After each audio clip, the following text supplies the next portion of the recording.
What's going on, Bills Mafia? I'm Fernando Schmude, that's your leading the charge. And today I have the pleasure of having Kayla with me today to talk some Bills news, OTAs week, a lot of things going on at One Bills Drive. Kayla, welcome to the show. Thank you so much for joining me today. I'm excited to be back. A lot to talk about for this week. Absolutely, a lot of stuff going on there and a lot of news, a lot of interviews. It's good to have the boys back in the building working together, right? For sure. And yet again, a good number of the roster present there in the Mhm. OTAs, right? It's not maybe so common all around the league, but the Bills always being able to have all the guys together, most of them at least together for the start of the works targeting the next season, right? It's glad to not have any drama about a certain wide receiver not being there. So that's been a relief. Yeah, 100%. And he continues his trend, not being there for his next team, right? It seems Like I he tweeted, a might. tiger doesn't change his stripes. So Yeah, he might want out of Houston as well already, and even considering the adjustments that they've done in his contract to become a free agent soon, it's not far fetched to think like this, right? got one foot out the door already. Yeah, but gladly not our problem anymore, right? Hmm. And I don't know. I actually know about you because you tweeted something interesting about Josh Allen's interview yesterday, talking about the wide receiver group, and I totally agree with you. But feel free to share with Bills Mafia here today about when Josh was talking about his receivers and how hard they work and how they are present there, working since the beginning of the OTAs. I felt just like you tweeted, pretty. It certainly remembered me about some guy that's never there when the team started to work together. Hmm. And I think because he was very intentional about his words and how because he made an effort to mention Matt Collins, Curtis Samuel, talk about how he was there every day. Um, and even mentioned Dalton and Dawson. And I think there was definitely intentionality with the way he framed the words and how he said the words because I think because you could tell a lot, especially the end of last year, with how many miscommunications there were with not just with Steph, but with Gabe too. And I think there was a lot of things that weren't necessarily connected in that wide receiver room. And I think Josh was intentional about the way he worded. They want to be on the same page. They want to get the reps in. They want to be working together and be everyone be kind of in synergy in it together. So I think it was intentional, and I'm also really glad he said it because that makes me feel better about losing the big names. But I think there's a real chance the wide receiver room could be better if they're actually all together on the same page, and Josh can kind of distribute the ball and get it to guys that he truly trusts. So Yeah, we're gonna dive deeper on that shortly, but still talking about Josh's words and with Josh, we can see he's always acting, saying the right things and never blaming anybody to the media, always taking the blame for everybody that goes wrong. For example, we've seen so many times when he and Gabe weren't on the same page and the mistakes happen with maybe Gabe uh, running the wrong route or Josh mhm. throwing the wrong route. We never know. Only the guys know for sure.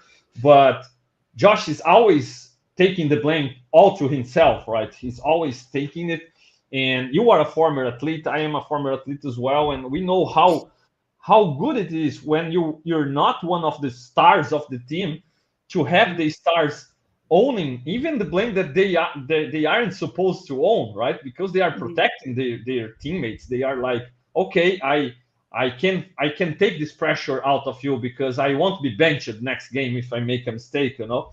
And the teammates feel protected. They feel more confident. They feel like, okay, I can play hard for this guy because if I mess up with something, this guy will have my back, right? So we always could see that from Josh, and I don't see it changing. But don't be mistaken by this behavior from Josh to the media with him never taking anything personally or never really feeling badly about some stuff that happens to him. For example, I always like to bring Jalen Ramsey's comments, because Mhm. Ramsey was one of the first guys to talk trash about Josh to the media, and since day one, since their first matchup against each other, Josh always was respectful to the media, but in the on the field, he made Ramsey Mhm. notice that he wasn't taking it easy, right? He always Mhm. made Ramsey see on the field that, hey, I'm the guy you talk trash about, so take Mhm. it now, right? So Mhm. I feel like this interview yesterday, and when Josh sounds like he's not directly talking trash about Diggs, but sending a message that it's great finally to not have to deal with this drama, to have the guy here working with us, even about those Instagram stuff. Because again, you are a former athlete. We Mhm. know that a lot of people can fake stuff and fool the fans with, oh, I'm working hard, and you put out a video out there. Not saying that Diggs doesn't work hard, but when people say Josh is not, Josh is playing golf, man, every time the Bills are there to work, the guy is there. It's Mhm. OTAs, it's not mandatory, and he's always there. So I don't know how people can get mad at this guy and be fine with another guy that never shows up, but he's posting stuff on the media, on Instagram and Mhm. stuff. So I really hate this kind of stuff. Always did, and had a lot of trouble with teammates that liked to show up to the fans, but inside the building we knew that it wasn't true. Mhm. And I think, like, if you listen to even after the first press conference he had when OTA started back in April, you could tell there's a difference in the way that he would talk about Steph and the way he talked about Gabe and Mitch and Micah and Poyer and everyone else. Um, I think he probably took a lot of, what am I trying to say? Like, I think as much as Steph and really Josh also kind of try to paint a different picture to the media of what actually existed, um, I think Josh was not necessarily disappointed that Steph left, and I think that that was again kind of reflected in what he said yesterday. Um, he was like Steph was very like I think that was what blindsided me the most whenever he did get traded was the fact that I bought into all the stuff that he said, and I think everyone kind of felt like fools after that because he does a very good job of portraying himself differently on social media than probably would actually exist. So it's been really interesting to see how Josh has responded to to the media twice now about questions about Steph and talking about the current wide receivers and everything. So, Yeah, I feel like from the moment that Steph opened his arms to Josh in front of the entire world, you know how it is. I know how it is. Like the fans doesn't understand that sometimes. Oh, but Brady called out people on the sidelines and talked and yelled at people. Man, as a athlete, you can yell whatever you want. You can badmouth the mhm, guy in front of him and tell whatever you want, and he won't care because most mhm, of the time nobody's hearing. It's you and the guy. The fans are noisy, so you can talk whatever you want. You can, but when you open your arms, you are like throwing the guy under the bus for everybody. Like everybody in the stadium could see, everybody on in front of a television could see Diggs throwing Josh under the bus at that moment. Even if he didn't mean to do that, that's what he looked like in that mhm. situation. I And I think feel like, yeah, please. oh, I was gonna say I think like sometimes you expect that from your team. You can expect that from your teammates if you know that they tend to wear their emotions on their sleeves, and if they have a problem, you tell them. And sometimes, like I know for me, I had a teammate like that, but it normally came out of a place of respect, and I could respond to that. But Josh's response to him doing that was kind of telling because his face was in his tablet and he wasn't responding or saying anything. He just ignored it, and I think that that was an indicator that that relationship was not what Yeah, Let me get sometimes after you me. kind of expect it, but sometimes Hmm. you're totally blindsided by something like that, you know. Hmm. And I feel like that was the start, and since that day and that off season, especially, we could always see, even if the things weren't going well between them, Josh always trying to say the right things, always saying, "Oh, love the guy, he's my brother, forever will be." But Diggs hasn't been like this, you know, Hmm. and at some point it gets to the point where you are like, come on, I'm trying my best to get things going, to move on, and you keep going the same place with this situation. So I felt like the Bills totally got it, that it was at one point that something had to be done, right? Hmm. And it's good to see, just like you said, that this isn't our problem anymore, but it's good to see Josh feeling relaxed and feeling in command of this group, with a new group of wide receivers at his disposal, a young guy that he can build a lot of chemistry with, and all guys that we can feel like they are ready to follow his lead, you know. Hmm. So it's good to have this kind of group. And even when talking about roles specifically in this offense, Kayla, because just last Wednesday, I had a live here with my subscribers from my channel, and we were watching some tape, and I showed some plays from the first drive against the Chiefs in the last game, and we started the game with a screen pass to Diggs, and we saw Hmm. Brady throwing a lot of screen passes to Diggs uh, since he became the offensive coordinator, and I won't stand up here and tell you and all Bills Mafia that Curtis Samuel is a better wide receiver than Stephon Diggs. It's nonsense, right? I Hmm. love the guy. I think Diggs still has gas in the tank. But with the way Brady was trying to feed Diggs, for example, via a screen pass, I 100% can tell you that I believe Curtis Samuel is a better wide receiver catching a screen pass and gaining yards after catch, or making the right reads where to run with the ball, you know, than Stephon Diggs in this role Hmm. specifically, you know. In the same drive, the Bills run the ball with Stephon Diggs out of the backfield. I'm 100% more confident in Curtis Samuel doing that than Hmm. Stephon Diggs. It doesn't make Samuel a better wide receiver, but for this role, where the Bills were trying to give Diggs the ball to make him happy, to feed him, to get him the ball early in the game, for this role, I feel like Samuel is a better option. So the Bills might not have a superstar wide receiver that can replace Diggs right now. With when, for example, he beat consistently Jalen Ramsey again. Diggs had a lot of success against that guy, Hmm. right? We might not have this guy now on the roster, at least for now, until Coleman can develop and become this kind of guy. But we have guys that in certain roles that we saw Diggs being used last year, they can produce even better, right? So Hmm. that's why I feel so confident about this group of wide receivers right now.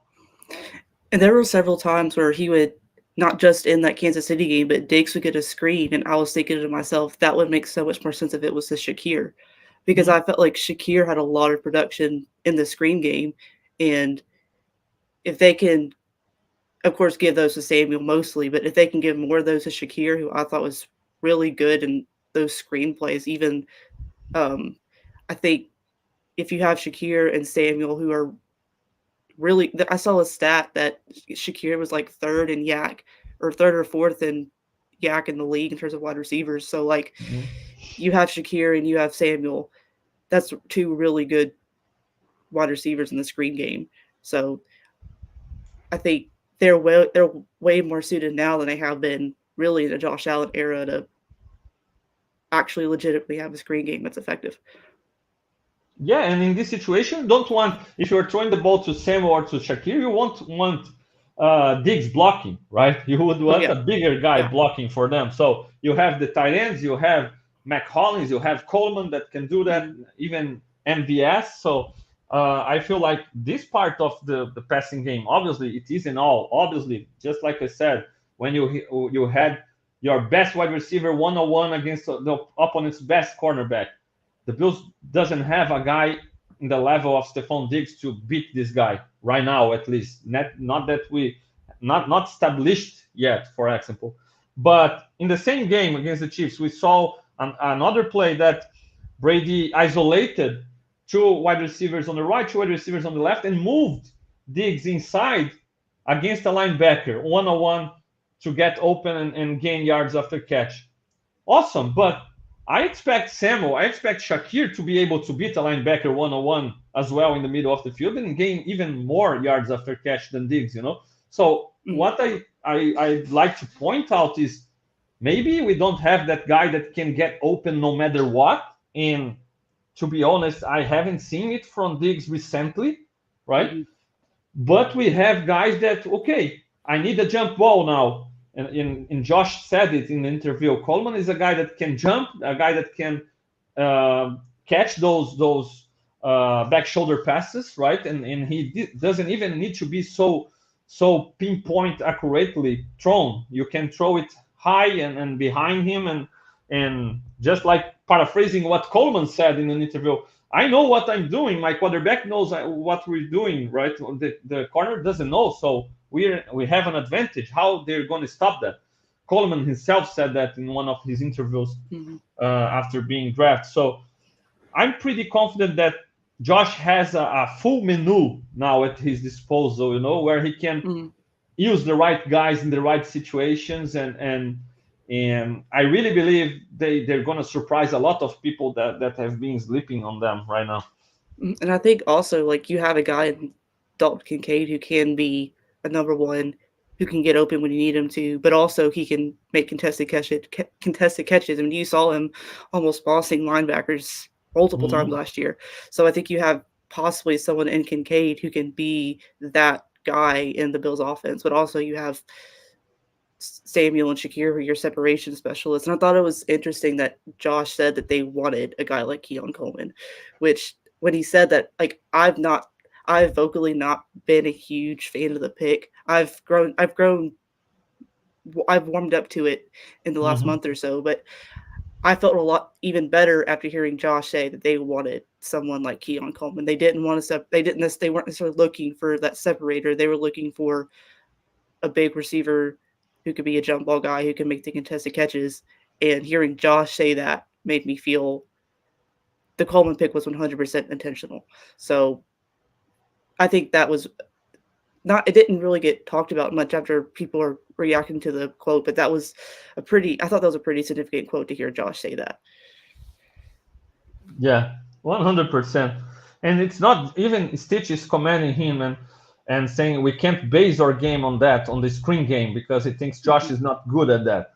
But it's part of the game, and it will be part of this offense as long as opposing defenses continue to line up two deep safeties and be worried about the deep ball and be worried about Josh throwing downfield.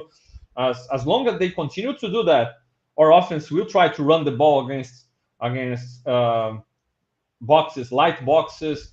They will try to surprise with the screen game, and the passes, the Josh passes in the screen game have been there. This Mhm. and the other guys got to make the most of it, right? So Mhm.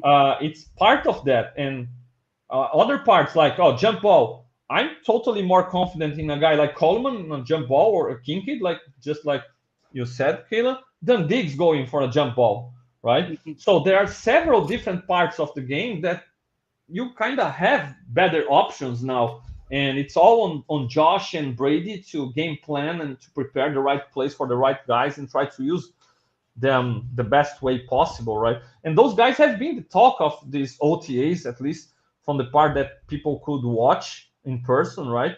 And Mhm. not just Coleman, not just Sam or Kincaid, who people talked a lot, but even Chase Claypool, who's a guy outside looking in, I think, right? I'm Mhm. pretty confident that the Bills have the top five wide receiver kind of guaranteed in the roster.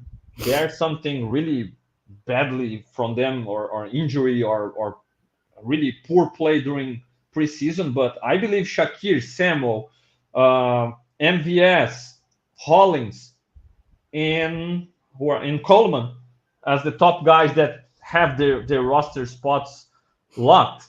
And then maybe a sixth guy can find a role as well. And Claypool started to play well during this OTAs part. It's really early, but you can start way better than that, right? With Sean McDermott talking a lot of great things about his personality, about his professionalism, and where is his mind at right now. Uh, Thinking about play good special teams, making plays on the field, going height and catching those contested passes. So I think it's been a good start for Claypool, and it will be fun to watch during the preseason. This competition, Claypool, Shorter, even Shavers, the small guys, Isabella, Hamler, all those guys fighting for a roster spot, right? And I think also Claypool, this would probably be his first like stop at a team that's not the Steelers. That's he has a whole offseason with them because he was out of the Dolphins halfway through the season. He got traded to the Bears. So this is his first time to actually get acclimated in a culture, get acclimated in an offense. So I think if there's anywhere that he could kind of revive his career, there's like, and also having to compete for that sixth, fifth spot, whatever. I think he has like, there might be more room for optimism than some people were expecting Mhm. initially after the season or after he was signed. Yeah, 100%. He has some time to learn the playbook to feel comfortable in the roles expected from him, right? And Mm-hmm. not just trying to learn on the fly and being thrown on the field and trying to execute mid-season. It's a totally different situation.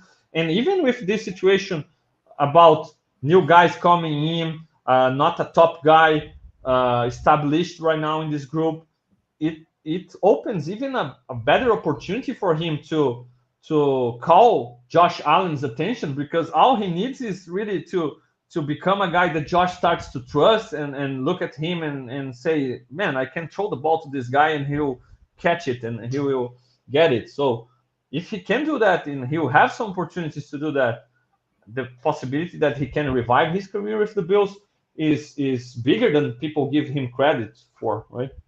Mm-hmm. I agree completely. Awesome. Bills Mafia, hit that like button, subscribe to my channel.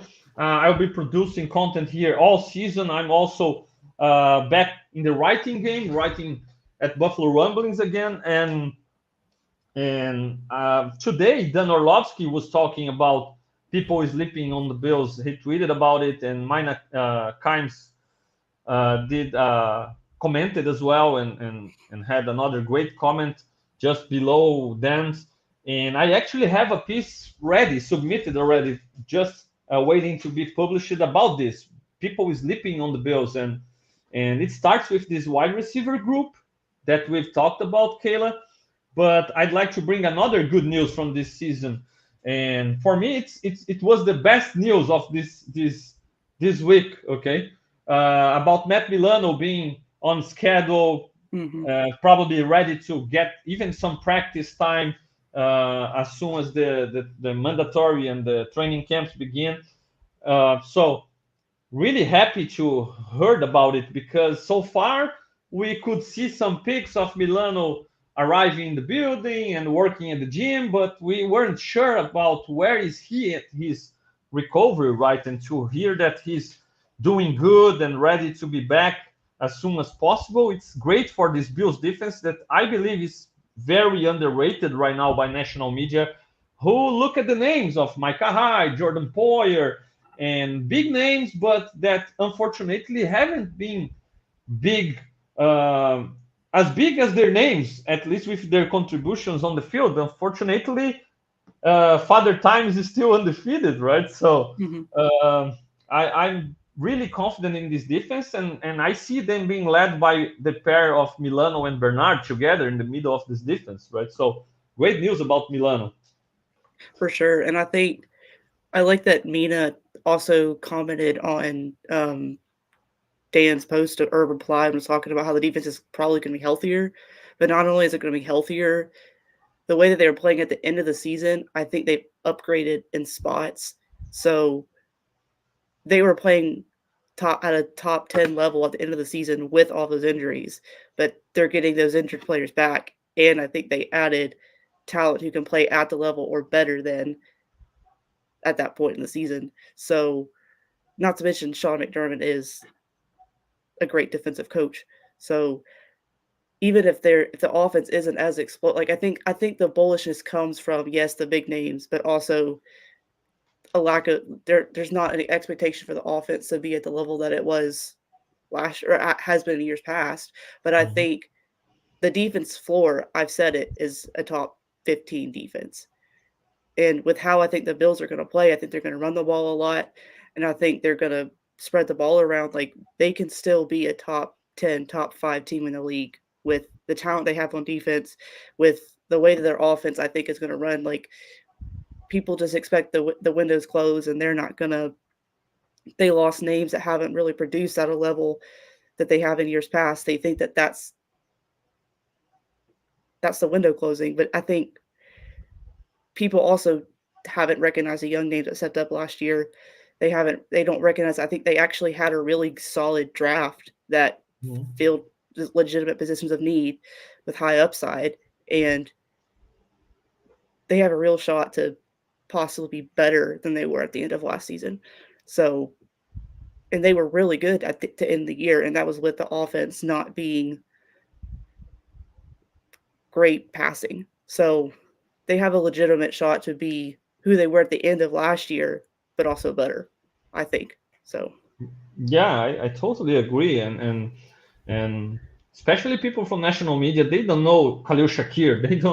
They mhm, don't know. I saw Mike Clay's projection for the Bills um, for next season, and he has like Kincaid leading the receiving group and Coleman as the second guy already, and Shakir like behind Samuel still, and I can see it happening. Like I firmly believe Shakir will be right there after Kincaid is the top Bills pass catcher this season because of the chemistry that he already has with Josh, how he finished the last season strong, and that's talking just about the offense, but on defense, same thing. People look at Pro Football Focus grades and say that Terrell Bernard had an awful year. My goodness, the guy played at an All Pro level and put up All Pro level numbers even, and everybody that watched the game could see the impact he had, like calling the defense, positioning his teammates, being the quarterback of that defense, right? And how much he was missed against the Chiefs.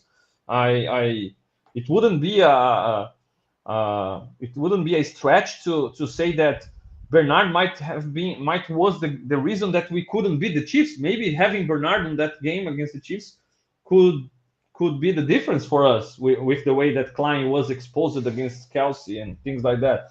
So the Bills have a lot of young pieces that can become the next Hydes, the next Poyers.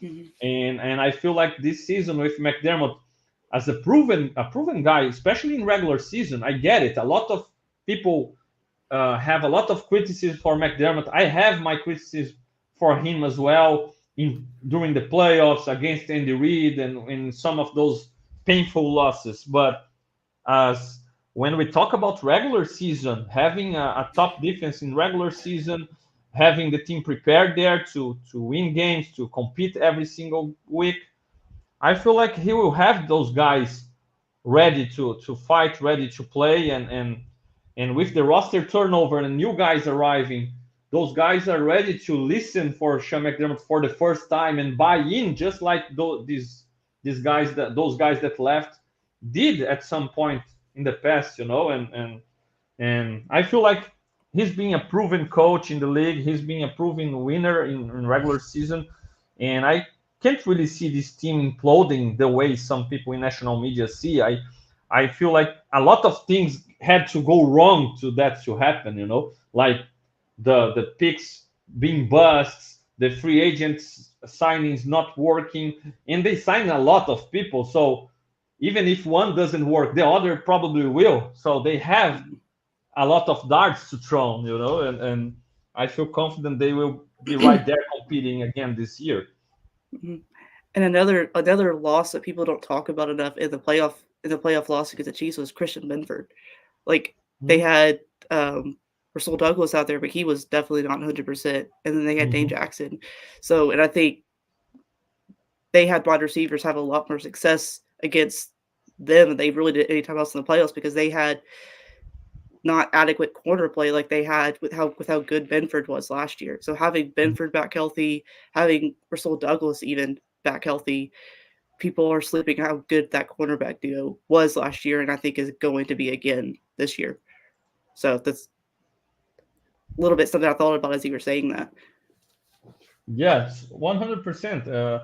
Benford has been very underrated. Another underrated guy that national media never heard about, and Mm-hmm. we know that he's established himself probably as even our number one cornerback if we Mm-hmm. are talking about long term, because Russell Douglas just arrived and had a lot of big plays, and he's a savvy veteran that really plays great football, but Benford, I feel like as a rookie, he already was surprising, playing really solid football, tackling well, covering his zones well, being strong on communication, being physical. But this next season, he started to make more plays on the ball, become more of a playmaker. I can remember some plays where he punched the ball out and forced fumbles, some interceptions. So he's also evolving and becoming this number one corner for this kind of defense that McDermott likes to run. And having him healthy definitely is a big part of that. And we also have this week Taron Johnson talking to the media and being surprised by Cole Bishop's size and his Mm-hmm. mobility, talking, saying that Bishop is a huge guy, but he moves like a guy of Taron's size. And still talking about safeties, we have Rep back and we have Edwards injured, not participating so far with a shoulder injury, recovering, but probably they say 3 to 4 weeks, so he should be ready for training camp. That's an area where we'll have a competition for two starter spots, right? And we have at least Mm-hmm. three guys. Even Ken Lewis sounded like he would get a shot. I feel like he's more from outside looking in, but at least three guys competing for two spots in these starters, between the starters at safety, right? I think Cole Bishop was probably one of my favorite picks because I think he could be a legitimate Jordan Poyer replacement, and Mhm. especially with how Poyer was against like tight ends last year, it wasn't. It was a bit of a liability. Like you saw it in the Bengals game. Obviously, you saw it in the Chiefs game, but I think that's what I'm super excited about Bishop is. I think he's gonna be able to do what Poyer did and possibly be better than what Poyer was last year, and that's super exciting. And I'm excited. I was a little bummed that Mike Edwards wasn't going to get the reps in OTAs because I think he could kind of. I think he's going to kind of be what Micah was like, or Micah has been. So it's a little unfortunate to see that he didn't get the reps in this week. But I think that's also good for Cole Bishop. I think he's going to have a chance to start turning heads and maybe even earn a starting role going into the Mhm. season. But I'm bullish on the safety room. Mhm. So I think I'm not a huge rap fan, but I think if it's Mike Edwards and Cole Bishop at some point in the season, I think that's going to be a really solid, really good duo. Mhm. Yeah, we had Micah Hyde's softball game this last Mm-hmm. weekend, right? And we could hear from him. Still not decided about his retirement or coming back for one last season, and I personally feel a little bit worried about his last few injuries, neck injuries, and you always are kind of worried and with this kind of injury, but how do you feel about this possibility of Micah still considering coming back for one last season since he said it won't be for another team? If he comes back, it with the Bills, and how he could be used in this safety room, because maybe you want to use him as an every down player with this situation, with his neck situation, or but he's still, do you think he still has some gas in the tank to help with playing alongside Cole Bishops, playing on clear passing downs? How do you see him contributing? If he can contribute still, would you like to have Micah Hyde back for this last season? It's hard because I think I would hold my breath every time he made a hit or he Yeah. was in on a play. I think I would be super nervous. I can imagine how his family would feel watching him, how he would the mental hurdle of him having knowing how close he is to altering his life possibly. So in terms of that, like that would have me extremely nervous. But I think he still has gas in the tank. I think he can still play at a starter level. So I wouldn't hate him coming back, but it would definitely be at the back of my mind every time Mm, we saw him out there. But I do think it would help the transition with Bishop and maybe mm, even Mike Edwards mm, if the transition wasn't losing both Poyer and Hyde. If we had Hyde maybe for a year and then slowly work in Bishop or Mike Edwards, I think I would like that. I wouldn't be opposed to it for sure. And I think even if they could bring him in like halfway through the season, possibly if he wanted to, and he could be kind of what Josh Norman was last year, because I think mm. Josh Norman had a legitimate leadership role in the locker room, and so I think if they could even have him in to be that, I think that would be extremely beneficial. So I could see multiple ways that they bring Micah back, but Mhm. obviously with the caveat of his health and all the risks that come with him suiting up again. Yeah, kind of coach on the field, right? Not Mhm. necessarily playing a lot, but coaching on the field, in the practice field, in the film room. I 100% agree with you. Josh Norman, nobody talks about him on this Bills roster last season, but there was a reason he was there with that team, right? Mhm. All season long in the practice squad, and we could see him uh, rooting for his teammates from the sidelines and being extremely happy with some plays and I'm 100%. This is a guy that helped a lot in the film room because this guy knows McDermott's defense from a long time, right? So Mhm. imagine how much this guy could help guys like Benford, like Elam, and the young guys in this room. So I feel like Hyde also can do bare minimum this kind of role for the Bills. Mhm. Not sure if he want to do it, but the just watching him not commit to retirement right now says a lot about the situation for me Mhm. because it would be easy for him like no, I'm retired, I'm done, love the Bills and that's it, Bills Mafia. But no, he continues to be undecided. So I tend to believe this guy's having a hard time to make this decision and to be away from this team and away from football. So it might happen. And Jordan Poyer was there as well for the game, right? For the Mhm. softball game and could feel the love from Bills Mafia. I I can optimistically say that it was the last time he felt the love from Bills Mafia, probably, right? Mhm. But I really loved it because Jordan was he is definitely one of the top safeties in the history of the franchise, right? And alongside Hyde, you can't even mention them separated, right? So Mhm. it was good to see him there. It was good to see him uh, also sending love to Bills Mafia and to the Bills in general. But between the two, there is no question in my mind that Hyde, not just the injury, is the biggest hurdle, right? But I feel like Hyde has more gas in the tank than Jordan Poyer at this point. I felt like Jordan, the only way he could still impact last season was in those snaps that he was the extra linebacker, the dime linebacker, you know. But as a safety, I felt like he even it seemed like he booked up a little bit more. He became stronger, but he definitely lost a step in his game and it was showing. Mhm. Any questions for you that Jordan might be missed more than Hyde or Hyde more than Poyer?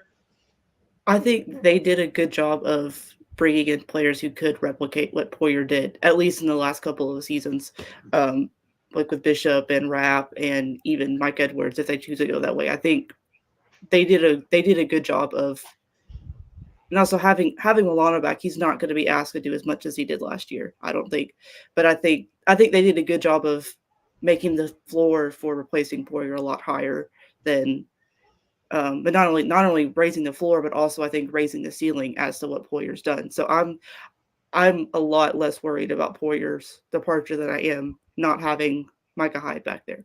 So Mm, got it.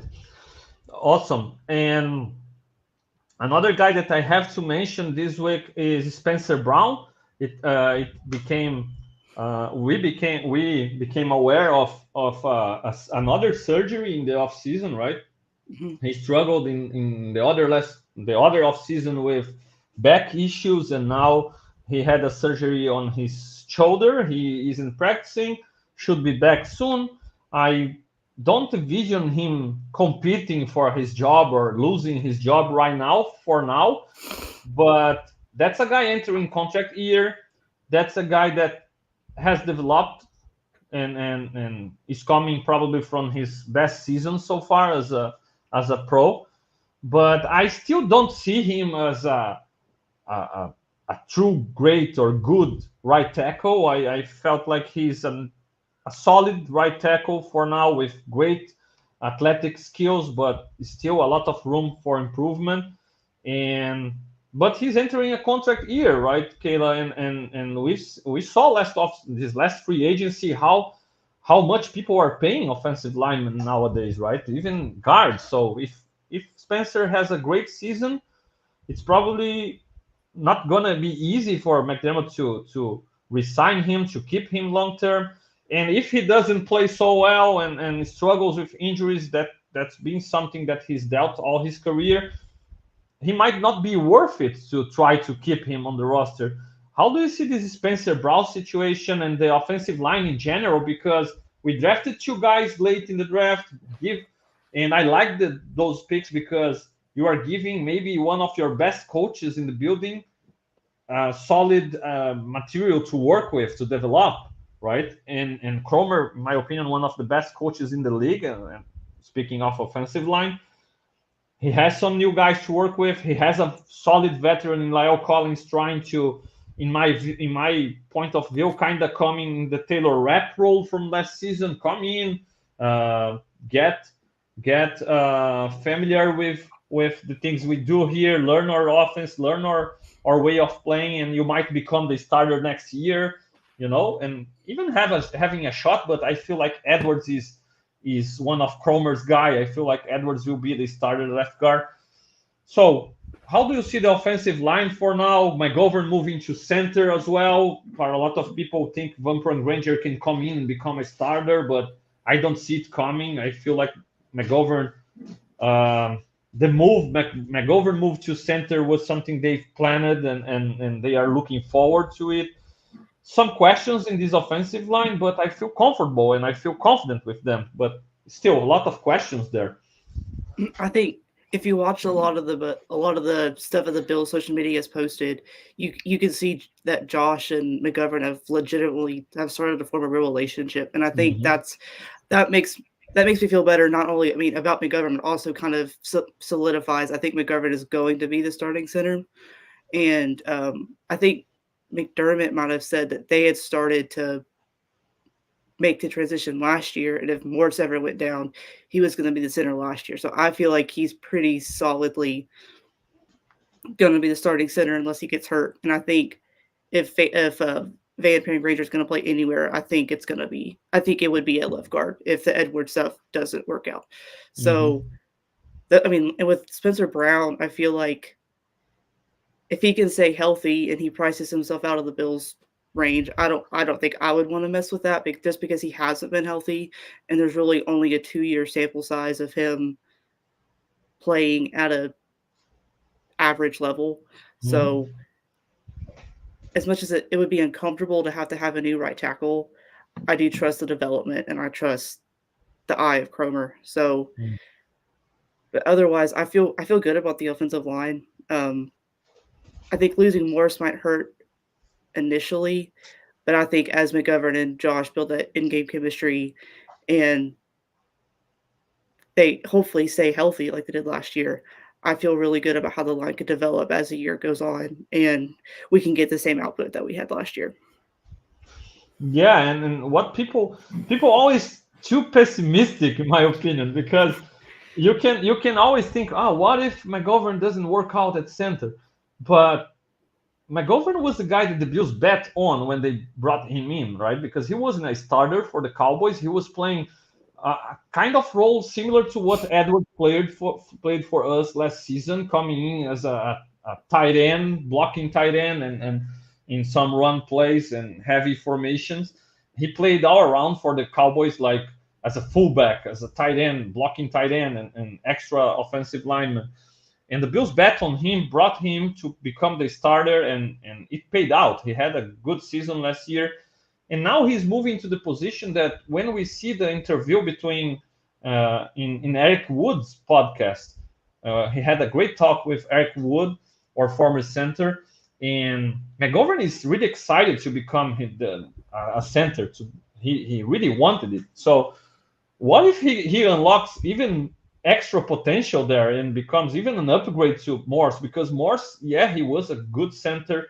He's an experienced guy, and it's always good to have experienced centers making the calls, the adjustments, the calls in the offensive line. But if McGovern has an extra level to untap of potential at center, the Bills can even upgrade the position. So there are both ways. You can have a downgrade, but you can have even an upgrade as well, right? Mhm. So I'm curious, I'm anxious to see him actually playing center and to see if that can be the case. I'm excited about year 2 with Osiris Torrance too, because I think he was pretty solid as a rookie. He had some low points, but I think he's going to have a whole off season of preparing for an NFL season, and I think he could even have a better year than he did last year. So having right guard solidified, having David Edwards there, I think people are kind of sleeping on the potential of this offensive line. So I'm really excited with Cyrus Torrance this year. I think he could have even better season this year than he did last year, which is I think it's pretty significant. It isn't really being talked about enough. So Yeah, I'm a big fan of Torrance. I really, from what I've seen so far, I really believe we found a guy that can be a right guard for a decade. You know, like mm-hmm, the way he's so poised as a rookie, and obviously he dealt with some. He needs to face up some of the toughest matchups in the league, right? Just mm-hmm. in the division, like facing up against the Jets defensive tackle guy, and even missed his name now. Incredibly, Kayla, when I think about Jets defensive tackle, the first name that comes to my mind is Mohammed Wilkerson. I don't know why, but Wilkerson was a stud back in the day, right? And then all the next guys, I remember Wilkerson. So the first name that comes is Wilkerson.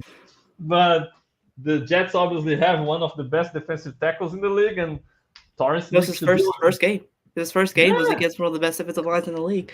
yeah, and he was so poised and dealt with it so well that I really can't see him not working out and becoming a stud. You know, like I really believe it was a great pick, and he's locked there in the right guard. That I didn't even mention him because for me it's so, so he's so Mm-hmm. locked there, and I'm um, so calm with him there that I didn't even mention him. But Spencer Brown, do you think it's fair to say he's kind of in the same situation Gabe Davis was a year ago? Because for me, I wasn't confident in Gabe Davis, as a wide receiver too.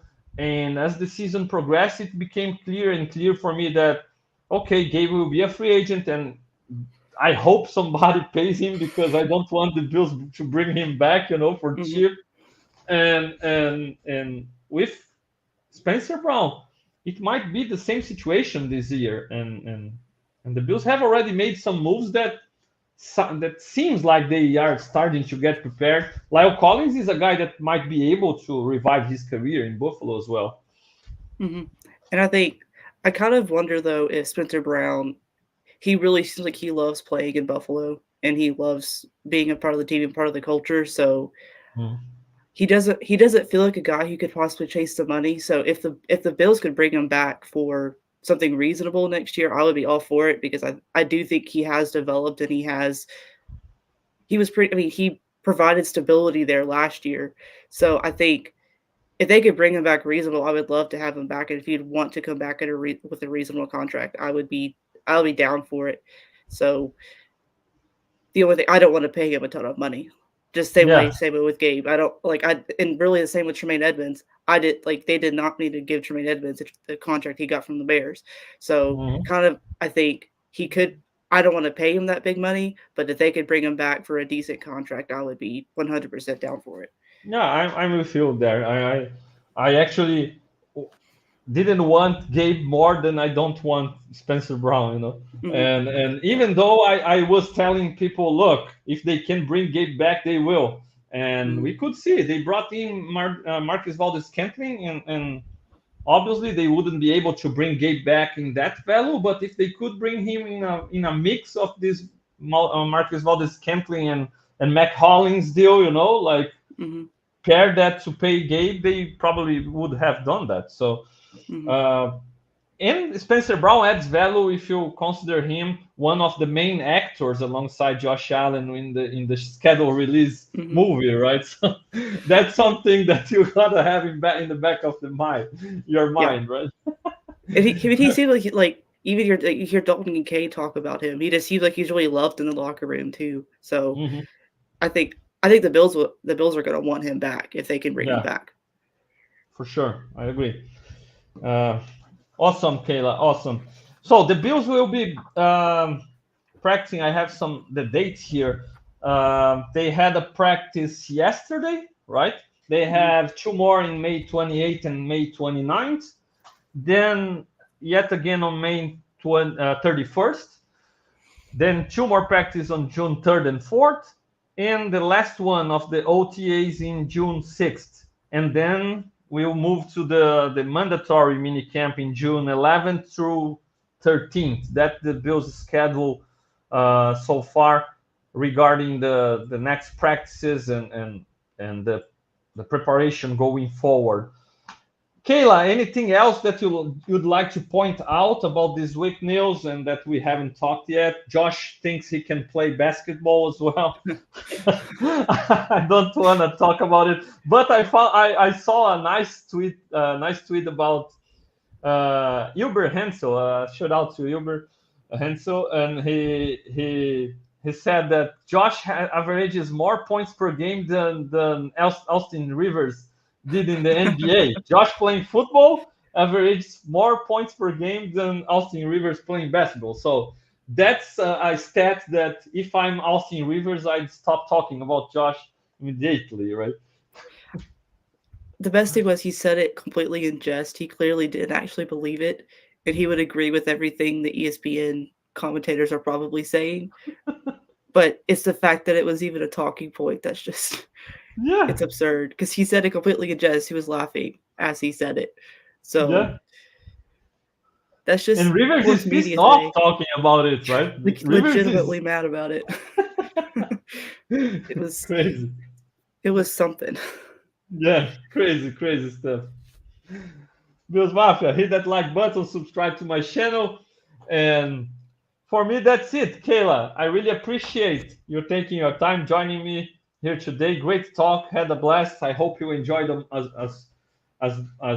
most as I did, and Bills Mafia probably really enjoyed your participation here today as well. Thank you so much. Glad to be here. Go Bills. Go Bills. So, Bills Mafia, thank you so much. Hit that like button. Don't forget to subscribe to my channel. I need your support there. And I will be back on Sunday with the Portuguese version of the Leading the Charge. And also, look out at Buffalo Rumblings. I will have an article coming out at any moment now talking about people sleeping on the Bills and reasons why you shouldn't sleep on this Bills team for 2024. Thank you so much. And that's it for today. See you on Sunday. Go Bills.